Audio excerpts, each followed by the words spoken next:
Not one, not two, but 5. That's how many times the Salt Lake woman's rape case trial has been rescheduled. And with each new trial date, she says it forces her to relive one of the most damaging moments of her life. And as news specialist Ashley Moser reports, delays in cases like this are all too common in Utah. Okay, let's go play with your toys. For Cheryl Stout, family is everything.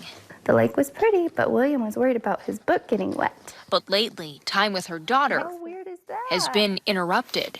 It has been hard because I feel like a bad mom because I'm not doing what I should be, like, as a mother.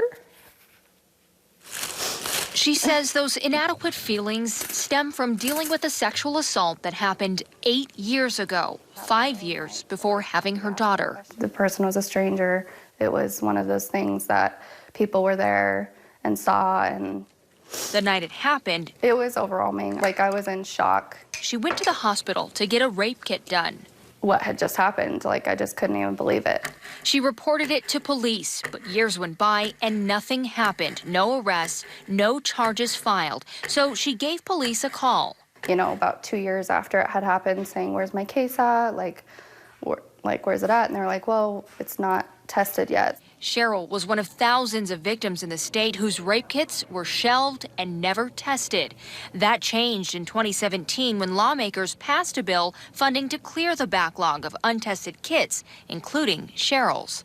I got the call that they had arrested the guy who had sexually assaulted me and that they were going to move forward with the case.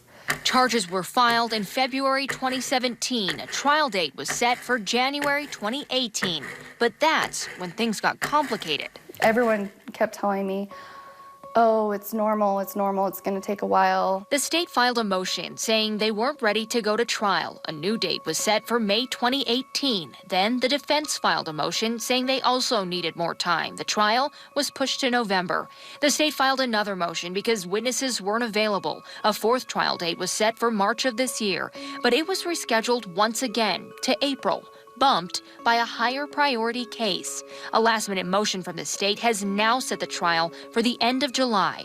5 different trial dates, 8 years after she reported the assault. Cheryl says with each delay, she feels re-victimized and admits this process has taken a toll on her. So I have been putting things on hold. I have been not doing the things that I want to be doing because this has just been weighing on my mind. It's like you have a hold on life. Yeah.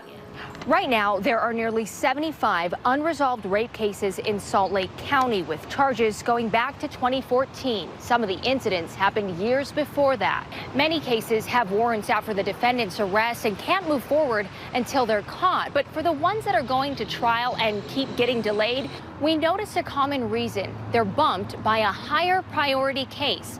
We came here to the district attorney's office to understand why.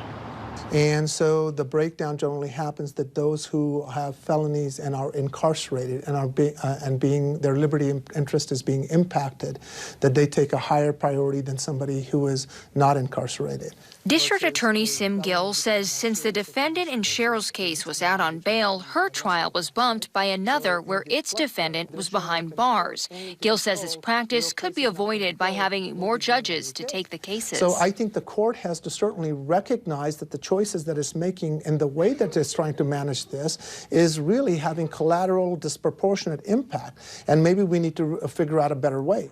We reached out to the Utah State Courts to see if they stand by the way they manage cases. A spokesperson says the number of cases force judges to stack cases on the same trial day with the expectation that some will resolve before they go to trial. So we don't disagree with Sim Gill's assertion that we don't have enough judges. Our statewide caseload analysis shows we need 7.5 more judges. So who's in charge of getting funding for more judges? State lawmakers. What does the fight look like for you to fill those other spots? Is that something that you're hoping to do? You know, it's expensive because it's not just adding a judge, it's adding the staff, sometimes a courtroom. Senator Todd Weiler says this past session, 2 more judges were added. Every dollar we spend on additional judges is a dollar we can't spend on school teachers or roads. And so we're constantly juggling that. Some of you may remember about 2 years ago when I posted. In the meantime, every time it is rescheduled, it is at least 6 months before the judge. Cheryl says she'll be on standby with hopes that her story will caution other victims on what the path to justice looks like. At this point, I'm regretting my decision.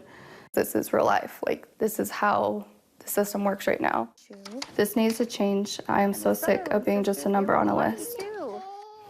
Now, Stout's latest trial date has been set for July 22nd. She's, of course, hoping for no more delays, but, guys, she tells me that she has just learned to be okay with the outcome no matter what it is. How frustrating. Yeah, understandable. for sure. You mentioned that lawmakers were able to get 2 more judges this session. Any plans to get more? Yeah, so Senator Weiler talked to me and he said that he asked for 4. He did get 2 this past session, but that leaves about 5.5 more judges, more spots. So he says he's going to do it again next session, present, maybe 4 more, and then hopefully get 2 more. Of course, we'll follow that and we'll keep you guys updated. Yeah, do. Keep us posted. Thanks, Ashley.